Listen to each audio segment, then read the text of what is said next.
যার ঘরের মধ্যে নারী ঠিক আছে, যার ঘরের মধ্যে বউ ঠিক আছে, ওই ঘরটা হলো শান্তিপূর্ণ ঘর। কথা বলেন না ঠিক কিনা? যাদের ঘরে শুরু হয় ফজরের নামাজ দিয়ে, যাদের ঘর শুরু হয় তাহাজ্জুদের নামাজ দিয়ে, কথা বলেন না ঠিক কিনা? আবার অনেক পরিবার এমনও আছে যে ঘরের মধ্যে টি-20 ম্যাচ চলে, আছে না নাই? ওরে মায়ের বউ জামাইরে মারের, জামাই বউর মারের। আব্দুল্লাহ ইবনে আমর আন্না রাসূলুল্লাহ সাল্লাল্লাহু তাআলা আলাইহি ওয়াসাল্লাম ক্বালা, আমার দয়াল নবী বলতে রাখলেন, আদ-দুনিয়া মাতাউন, অর্থাৎ এই দুনিয়াটা হলো ভোগের জায়গা, এই দুনিয়াটা হলো ভোগ বিলাসের জায়গা, উপভোগের জায়গা। ওয়া খায়রু মাতাঈদ দুনিয়া আল মারআতুস সালিহা, বড় করে বলেন সুবহানাল্লাহ। উম্মত, দুনিয়ার জমিনটা হলো ভোগ বিলাসের জায়গা, এই দুনিয়ার জমিনটা হলো উপভোগের জায়গা। কিন্তু উম্মত, দুনিয়ার জমিনে এই যে উপভোগ করবা, সব চাইতে উত্তম উপভোগের জিনিস হলো আল মারআতুস সালিহা, একজন নেককার নারী। যার ঘরের মধ্যে নারী ঠিক আছে, যার ঘরের মধ্যে বউ ঠিক আছে, ওই ঘরটা হলো শান্তিপূর্ণ ঘর। কথা বলেন না ঠিক কিনা? আমাদের সমাজে বিভিন্ন ঘর আছে না নাই? যাদের ঘরে শুরু হয় ফজরের নামাজ দিয়ে, যাদের ঘর শুরু হয় তাহাজ্জুদের নামাজ দিয়ে, কথা বলেন না ঠিক কিনা?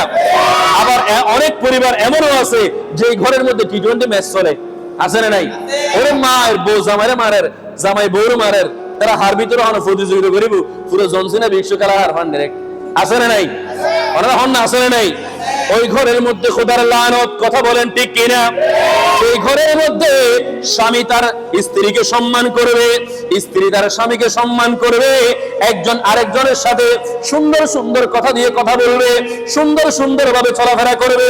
তাহাজ্জুদের জন্য স্ত্রী আগে উঠে যাবে অথবা স্বামী আগে উঠে যাবে। স্ত্রী যদি উঠে যায়, স্বামীকে বলবে, স্বামী আর দেরি করিয়েন না, অনেক ঘুমিয়েছেন, আপনি তাড়াতাড়ি উঠে যান, আসুন আমি এবং আপনি একসাথে এক জায়নামাজের মধ্যে তাহাজ্জুদের নামাজ আদায় করব। সুবহানাল্লাহ।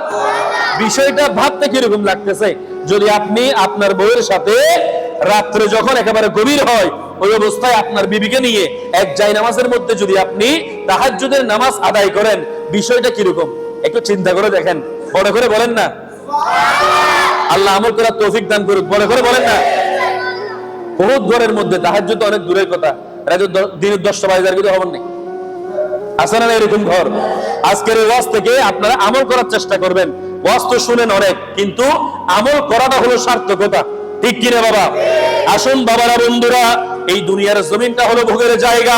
সব চাইতে ভোগের জন্য অন্যতম একটা বিষয়, অন্যতম একটা বস্তু, সেটা হলো আল মারআতুস সালিহা, একজন নেককার তাহাজ্জুদ গুজারি পুণ্যবতী নারী। বড় করে বলেন না সুবহানাল্লাহ।